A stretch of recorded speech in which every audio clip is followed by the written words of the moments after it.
is wrestler by day, DJ by night, Karl Fredericks.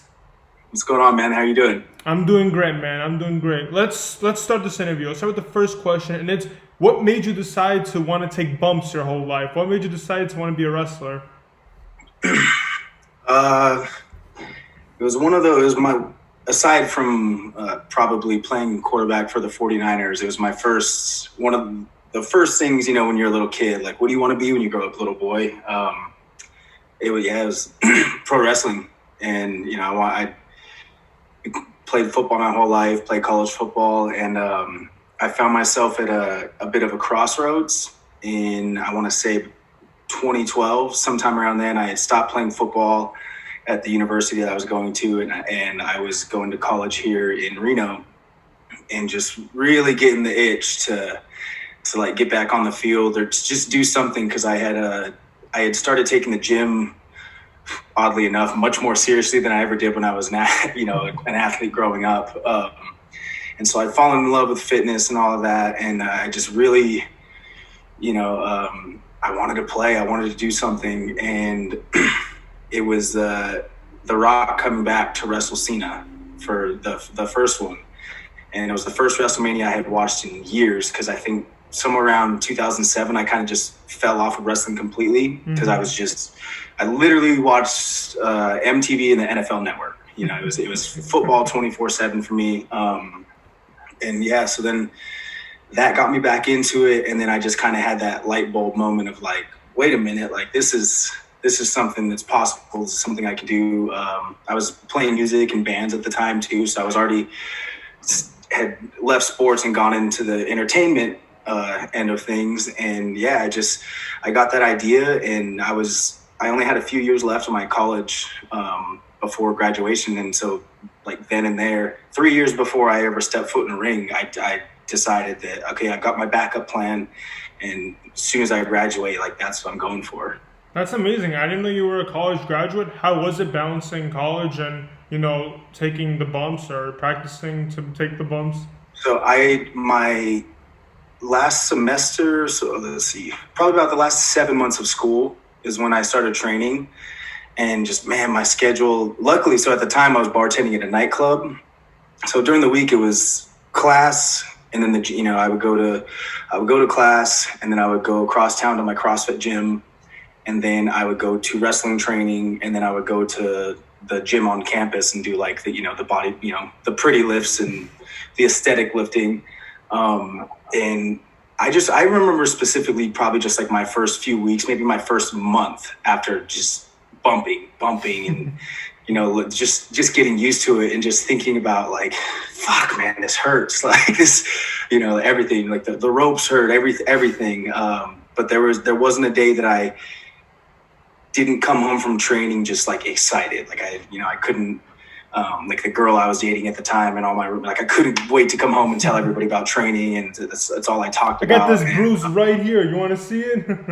yeah, just anything. But yeah, it was what I assumed it was. I never assumed it was going to be something easy or anything that genuinely felt good on your body. But it was just fun, man, because it was like everything I ever hoped it could be. And then, fortunately, I caught on very quick, and I had great trainers. But just being able to catch on so quick, it was just, everything was so fun all the time. Every day I went and learned something or did something better than the day before, and it was just so much joy, to be honest. That's awesome. And you just posted on your Instagram that it was 9 years already? 9 years of wrestling? 6 years. Yeah. So I've almost spent half of my time in pro wrestling with New Japan. It'll be July will make 3 years with New Japan. So we're gonna get to that. I don't want to rush into the music. We're gonna get to that. But let's talk about your first match. Talk about finally there's a crowd. How did you feel going into your first match?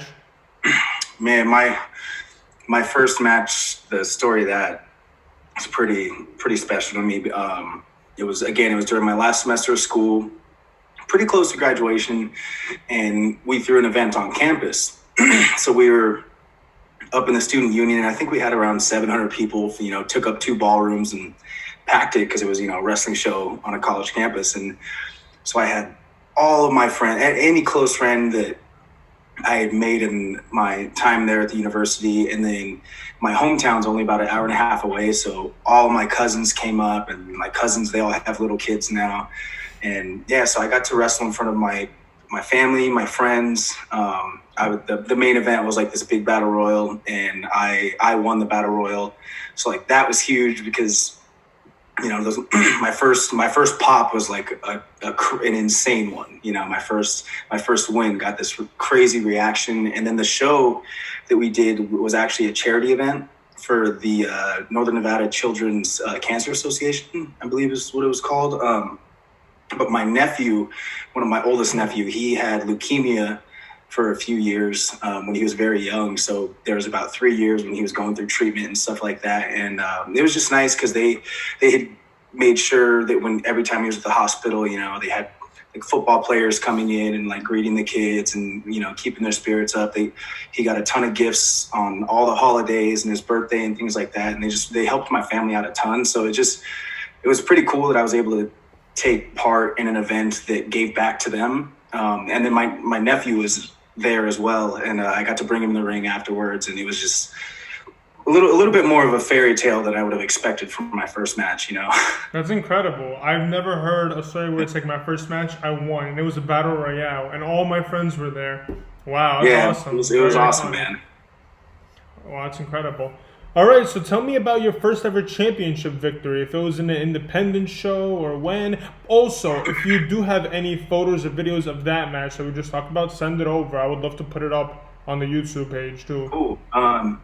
Man, the first real title I ever won was the All Pro Wrestling Worldwide Internet Championship, and I got to wrestle at the Cow Palace in front of about 3,000 people, and that's where I won it, was at the Cow Palace. So I'm in this incredible historic building, and you know there's a ton of big names on the card. It was like, for me, just being able to, you know, that's a belt that my trainers held.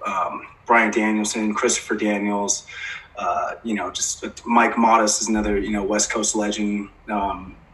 Just a lot of, you know, Brian Cage. I mean, just a lot of guys that I really respect, you know, that have come up either through the West Coast indie scene, or just, you know, anywhere on the indies, you know, dating back to like the early 2000s. So it was like the belt has history, and then being able to be a part of that, and I got to win it at the Cow Palace. Like that was, again, just I've had a lot of really cool experiences from wrestling, and I'm very fortunate for that. All right, well, here's the fun question. Tell me the smallest ring you ever worked, the crowd that you've ever been with, and tell me the largest crowd you ever worked, and then tell me the weirdest place you've ever had to wrestle. Like, it could have been the ring, could have been the venue, could have been just the area.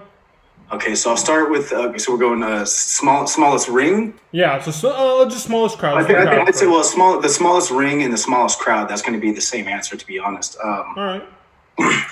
It was always fun. I'm not talking down on, I believe it's called, at the time, it may have been Beach Slam, or it was Beach Slam for a short period of time, and then it was Chronic Combat for a little bit, and it was up in Santa Cruz, and then it became Fist Combat, and by the time it was Fist Combat, you know, it's one of those tiny rings that sits about this far off the ground, and it was sketchy. The ring itself was sketchy, but the shows were always fun. Aside from this one that I'm about to tell you about, I'm ready.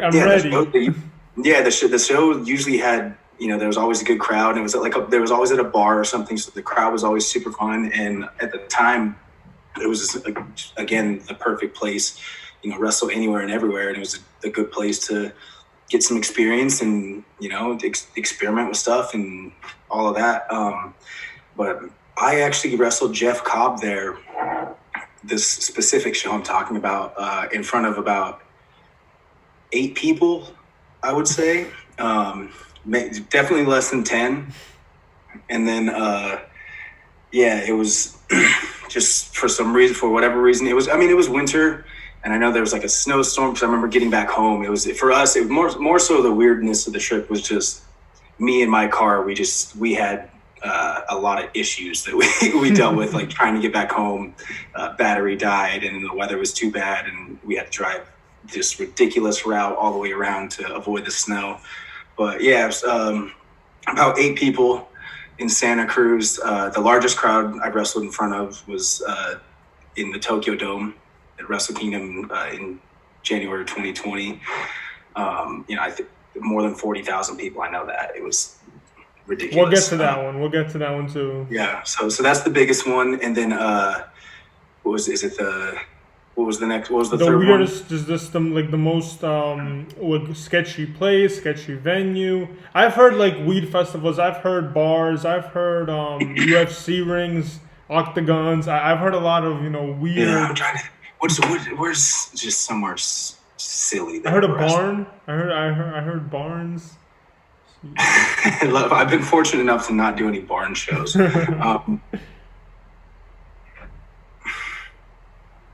This one wasn't weird. It was just, for me, like, shows in bars aren't weird. Like it's especially on the indies. It's like, it's gimmicks, whatever. Mm-hmm. But it was for PCW in SoCal, and it was a good show. It was a really good show. It was one of the Young Gun shows, and there was a crowd there. There was a good amount of people, and the audience was good. But it was just like outside, like in the kind of like the parking lot, like of this bar, like I don't know, like a patio area, and yeah, I don't know, maybe it's just like for me, I think that falls along the lines of like the taco truck shows and things like that, where it's just like outdoor wrestling is something different for me. I haven't done it a ton, but like doing the baseball stadium sounds awesome. But yeah, it just wasn't like.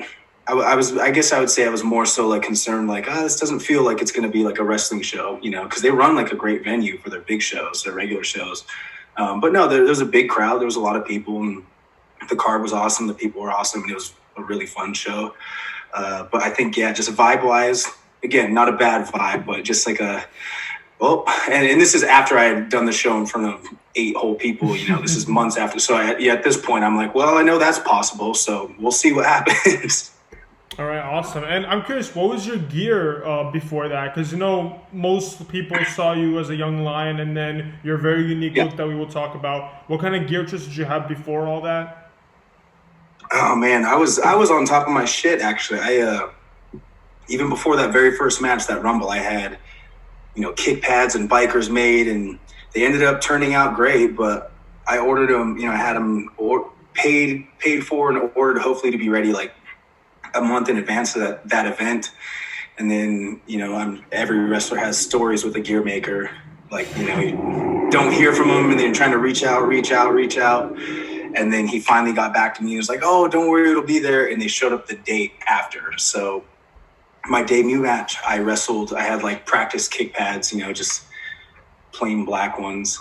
And then I went to a sporting goods store that I used to work at, and went to the women's section and found some volleyball shorts, because essentially that's what bikers are, and picked 2 pairs that I thought would be good enough, because I didn't want just like black. I didn't want to wear all black, as funny as that is. And I ended up wrestling in some bright pink, hot pink biker shorts. And then the very next day I checked the mail, and there's my gear. But yeah, I had bikers to start with, and then eventually, I think I was a little I guess nervous or like self-conscious, like to just take the full plunge into trunks. And then, now I've had everything from like sparkly red and black zebra print to, now I have tassels all over my gear. And it's had a pretty good evolution through the years. And the only time I've worn boots, though, the only time I've ever worn boots was as a young lion. All right, well, we'll get to that, because like I am a big fan of gear, and you have one of the most unique gears right now that I don't think anyone is rocking as good as you are. So we're going to talk about that. Of course, I appreciate that. When I first saw you, debut with that gear, I was like, that's it. He graduated. He's about to be a real star right now. And we'll get to all that. So let's talk about New Japan, because that is a very, interesting way of starting out wrestling, going to Japan, doing a lot of stuff as a young lion. I know I'm not allowed to ask you a lot of questions about it, and, we'll try to make this, classy. Yeah. Yeah. How did you find New Japan Pro Wrestling? How did that all come to be? I just happened to be, so they started doing tryout camps, or just I don't think they were labeled as tryout camps, but they were just running camps at the LA dojo in March of 2018. Mm-hmm. And then, I was I was working full time, and usually Friday through Sunday I was on the road, and I'd be in, leave from Nevada, and then I'd be in California, Phoenix, and back in Vegas, and have to drive back up to Reno most weekends. Like 30 hours a week, and just in the car, a weekend in the car. And at that point too, for the most part, I was doing trips by myself, and Reno Scum picked me up a booking in LA. And then they had a booking on Thursday, and then I ended up jumping on the Saturday booking at Bar Wrestling as well. So we were going to be there for 4 whole days. And then New Japan was running a camp, the very last camp, like scheduled for like 3 days.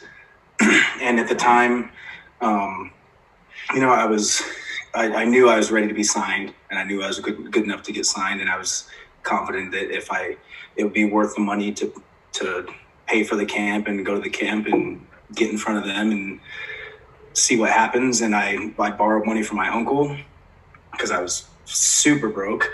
And I went to the camp and got myself a job. That's awesome. And were you ready to go to Japan when they said, hey, you got to start getting your face out there. You got to start going to Japan, wrestle, 6-man tag matches. I moved into the dojo in early August of 2018. And then I didn't go to Japan until July of 2019. So there was a full year in LA, and just training and all that. And just any of it. I think obviously, like, for the training, I needed that time to, it's an absolute different level. And then, I had to be broken down into that young lion mold and stripped down from the gear, the moves, and all that stuff. So I think, that year that it took was just long enough for me to get to a point where I was just itching. I was ready. Like, I'm send my ass over there. Like, I know I'm ready, but I needed that year. So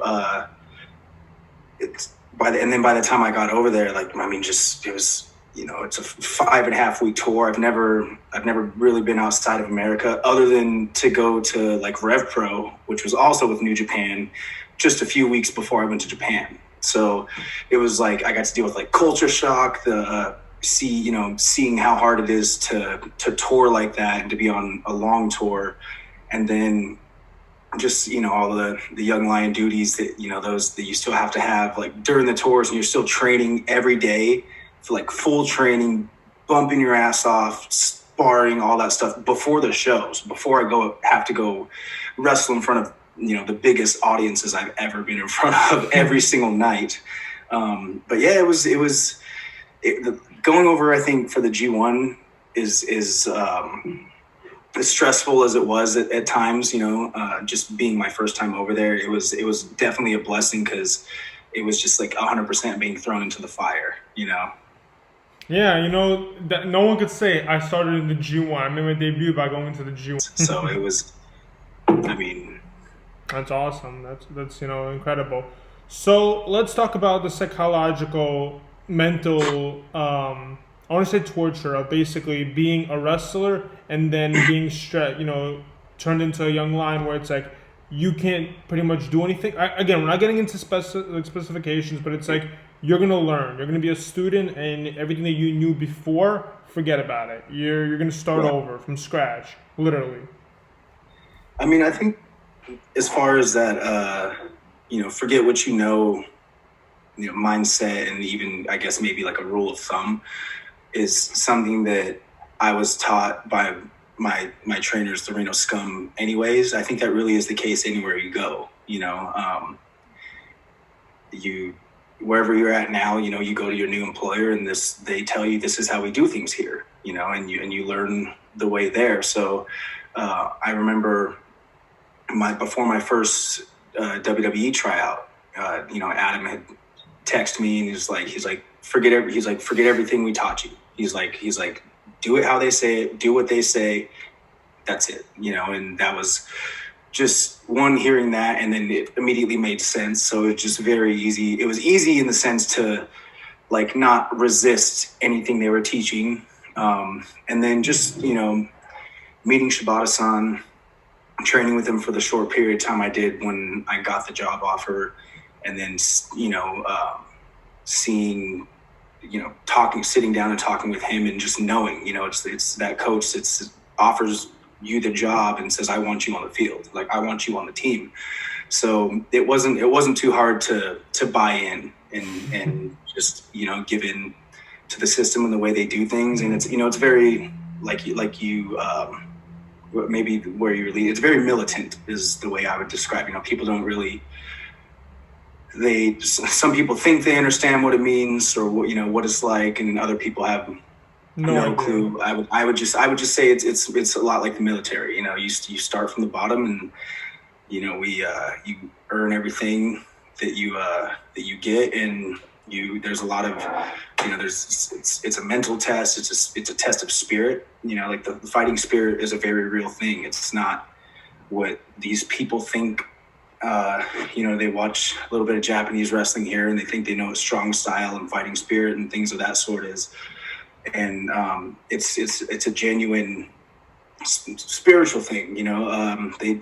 He tries to break you and push you every day in the dojo and see how far he can push us. And fortunately, I came in ready for that. And then every single day I was training with two guys who refused to be broken the same way I did. So it was very easy to go in there with those guys. Well, that wasn't very easy, but it was easy to push through every day, or it was just like there was no other option, because I knew they weren't going to fold. I knew they weren't going to quit.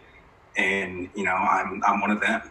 And I know that if I were to quit, or just fold at any point in a training session, in a workout or something, I'm letting myself down and I'm letting them down.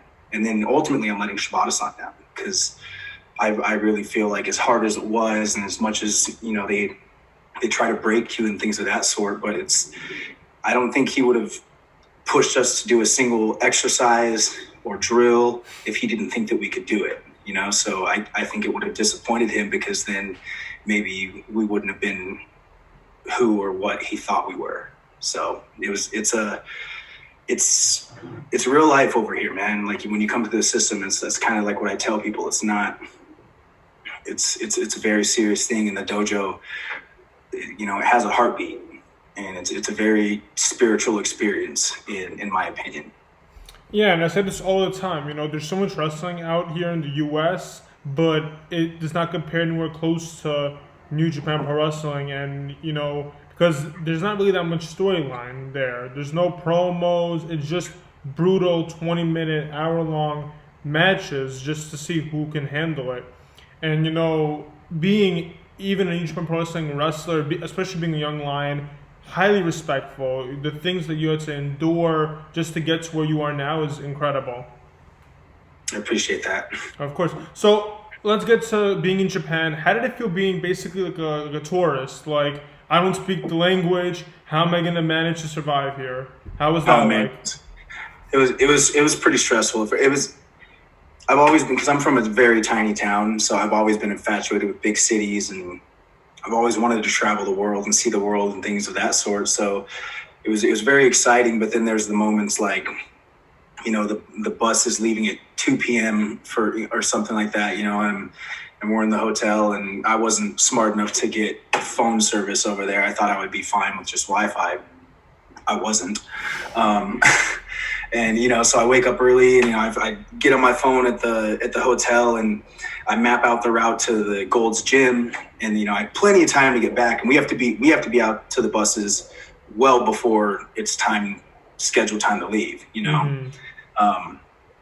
And I just remember we were in Osaka, and I somehow had gotten lost on my way back. So then I find myself speed walking, and then I'm looking for the logo, looking at my room key, remembering kind of what the building looked like, and then starting to panic a little bit more. And then my speed walk turns into light jogging, and then I'm running, booking it, because I'm I'm gonna get my ass beat if I don't get back, if I'm not there on time.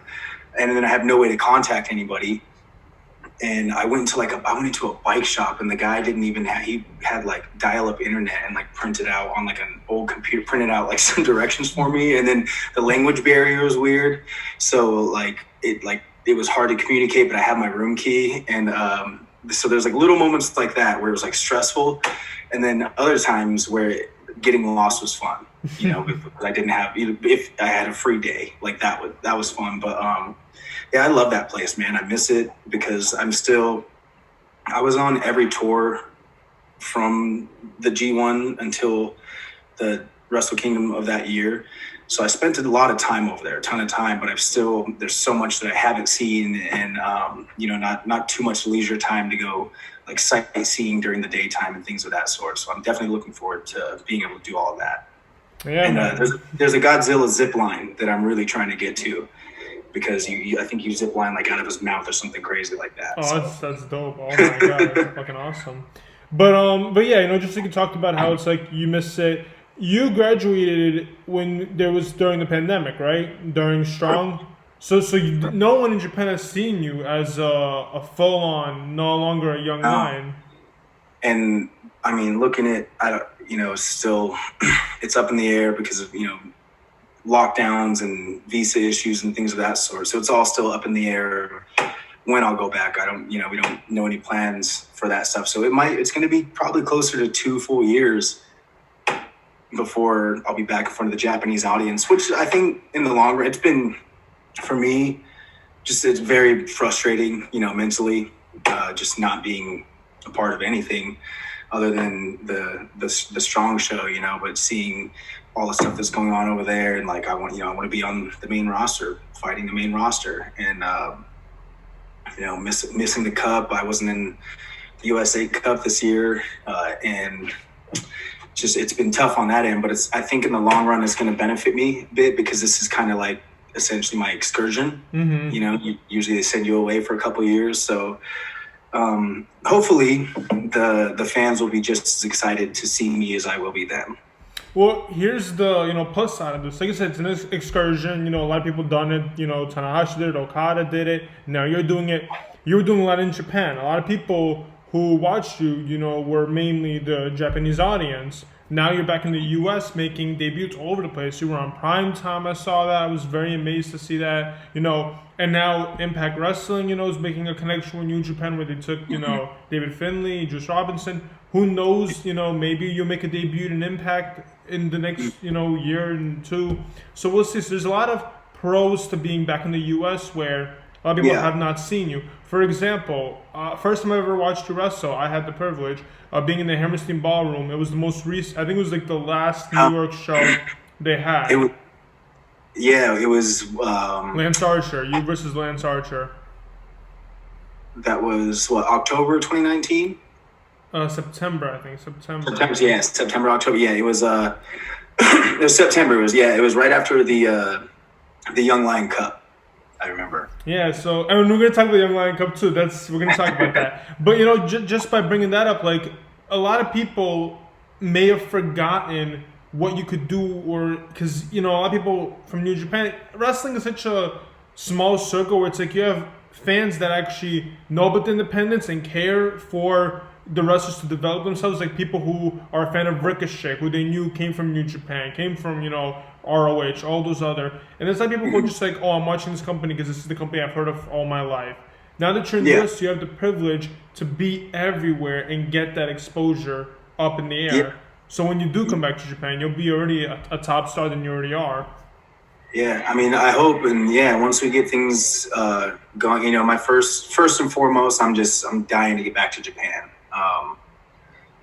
And I think, you know, I go over there and, you know, handle business. I want to be on every tour over there. And then when I'm not touring there, you know, hopefully those opportunities back in America, whether it be on the other television shows or just at, you know, the larger indie shows, things of that sort. I want to work everywhere, you know, and just, you know, get in front of as many people as you can. Because it's tough, you know, between the time difference, you know, there's so much wrestling out there, and then, you know, setting that time aside. And I know even as simple as like my streaming apps, you know, like my video streaming apps, like if I if I for some reason didn't have Netflix downloaded on my phone, I'm like, I'll just go to Hulu instead of going to the App Store, downloading it, which takes 2 seconds. It's just things like that. We're very expedient culture, and I understand that it's tough to watch all of the wrestling because there's so much wrestling. And then in America,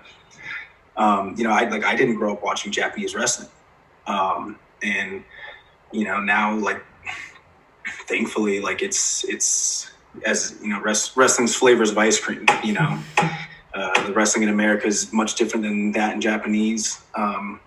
The Japanese wrestling, and there's nothing like, I like all kinds. I like comedy wrestling. I like all of it, but I've found the flavor of ice cream that I want to be, which is perfect.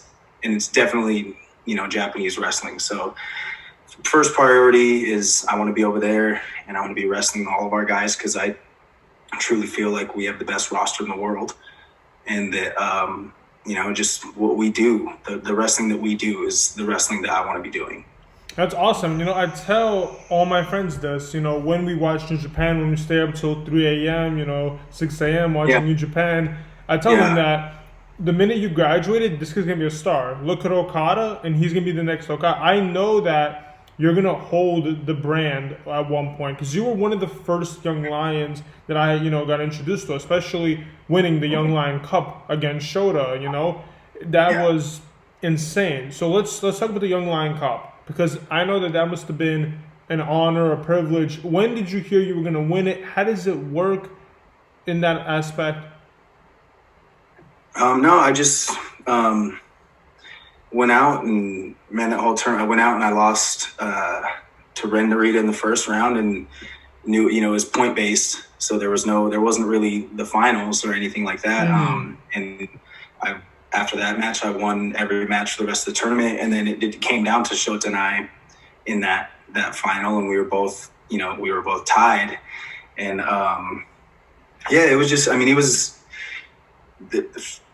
for me, I think it was so great because I got to compete with Clark and Alex at the same time, in that tournament, and then in just that entire class. They don't do the Young Lion Cup every year. Yeah. And just being able to be in that class with, guys like Shota and Ren, who are, even as Young Lions, big stars in Japan already. And to be able to go out there and prove that I was the best of the crop, it meant a lot to me. I know it meant a lot to Shibata-san, and obviously there's pressure there too, because that's our dad. He's the reason I'm here. He's the reason I have the career that I have, and the life that I want. He gave me a chance, so it was something like I kind of paying him back a bit, and it was a big relief when it was all done. But it was a great experience. And that's amazing. It just made an honor, and I didn't even really realize the weight of, or just, I guess, even the feather in the cap of, being the first non-Japanese wrestler to win that tournament, and then seeing all the people that have won it in the past, and only being the 12th, I believe. So, it's a short list, and it's a, list of guys that went on to become or are going to become legends. And hopefully, I follow suit and follow the same path that all those guys did. Yeah, it's very unique and it's memorable. And I always look at that photo of you, holding the trophy in one hand, having bandaged up on the other. Unique. Yeah. It's amazing, and that's when I knew. That's when I knew you were gonna make it big time. And hearing that you graduated was one of the greatest things that I got to hear. So let's talk about New Japan Strong. How amazing is it that we, have that opportunity where we're featuring a lot of the U.S., wrestlers out there like TJP, yourself, Clark Connors, it's amazing. Tell me when you heard that they're going to be like, hey, you're not officially done, New Japan is still going to start filming, every Friday, you're going to be flying out, different places, and you're going to be wrestling these different guys, and now we're adding a title into this too. So now it's going to be an official show that has high stakes on the line. Yeah, I think I'm very proud to just be a part of it from the jump, and to it's right place, right time, really, and especially in the midst of the pandemic, and just how everything turned out. But I think that, with as hard as everybody in the show is working as well, there's like a lot of the guys that are not signed, there's the independent guys that are coming in and just seeing how they've grown and adapted to our show. Cause you do wrestle different when you wrestle on our show as opposed to the other shows or the indie shows. And just seeing, so many of the guys, like the Regal twins, Barrett Brown, Adrian Quest, just seeing them get these opportunities and the exposure, but then just seeing how not only willing, but just, they want to do the absolute best they can, and they've all stepped up and just grown so much in a short amount of time. And then, I myself have done growing here because here I am, graduated, new gear, been trying new stuff, being able to open up the playbook. And I mean, I've had singles matches with Kenta and Jay White, which were, massive tests for me because they're two of the best wrestlers in the world. And yeah, the whole thing's just it's been like massive growth as a team for us younger guys, and then it's nice to have, obviously we got, the tenure, Finn Juice in there, and they're tenured and things like that. So, it's nice to, in some aspect, while, I'm not on the main roster, still being able to contribute, truly to the brand, to the company. Cause I mean, end of the day, that's what it's about, and, I would love to be the face of that show. I would love to be the face of everything going on in Japan. And I think that, especially once this pandemic, all this stuff's over and we can start traveling, I know we'll be in the States, moving and doing stuff as well. And, hopefully, years down the line, we'll go back and look at these tape shows in front of no people. And it's going to be like this special thing. Like, look what this show turned into. Like you go back and watch everybody likes to watch, like, the first episode of SmackDown, because that was a big deal. Them getting a new TV show and seeing what that's become through the years. And I think that, that's the goal and something that will definitely happen with the show. Yeah, like you said, it's amazing to figure out that, Strong was with no audience. And then who knows what it'll develop into. It could be someday it's going to be so cool to see what the setup looks like, and when we're touring different places, and to think that, for an entire year, we were just running out of the same building in front of, no crowd, and just, waiting for the chance to really make this thing grow and do what we will in the future. Awesome. All right, so one important thing about New Japan is their factions. I know you probably get this a lot. Maybe it's through Twitter, Insta messages, whatever. Have you made up a decision now that you graduated? Obviously, the LA Dojo is your family. You're sticking with them. But if there's ever a side to choose between Chaos, Bullet Club, LIJ, Suzuki-gun, have you ever made a decision where, these guys are similar, or I'm just going to rock with Tanahashi and Kota, who are just doing their own thing? To be honest, I mean, even that's kind of the whole, as far as what I'm trying to get across with the Alpha Wolf thing, very much so march to beat of my own drum. And, even as a young lion, I would like to think that I stood out from the pack, quite a bit. And I've always been very much ask forgiveness, not permission, so I wasn't afraid to try different things as a young lion. And then now that, I'm my own person and I can be who I want to be. And, just not only that, but just thinking about my mission and all the stuff that I want to accomplish, barring being in a tag team, this is an individual sport. And on top of that, I mean, I pay attention to everything that goes on, I mean, how often are people out here getting stabbed in the back and things shifting? And for me, I think it's smarter, it's safer. And then on top of that, I wasn't born, I definitely didn't get into wrestling, let alone to be a follower of any sort or a second. I was a quarterback and a team captain. And that's just always been, the role I've played, and that's just who I am. So I think that it would hinder me, and that it's not something that I'm interested in. Interesting. All right. I love that response. So perfectly said. Would you ever lead a team? Like I said, you're the alpha male. Would you ever, I mean, alpha wolf. So wolves usually are on their own, but they usually have, packs. If you had to pick, three extra guys that you don't have to actually trust, but beat at the same drum that you beat, who would that be? And, and again, like not too concerned. I have my guys, for sure, but not even the sense of like, what if you had your own team and it was your team? Not that that's the way you asked it, but it's just I'm just focused on me, man. But if I have three guys that I know that are on my wavelength, and not only that, but they're on their own, and they march to their own beat the same way I do, and that's why I trust them. And they're three guys that if they ever were to want to cross me outside of the sport, that they would do it to my face. And that's Clark Connors, Alex Coughlin, and Gabriel Kidd.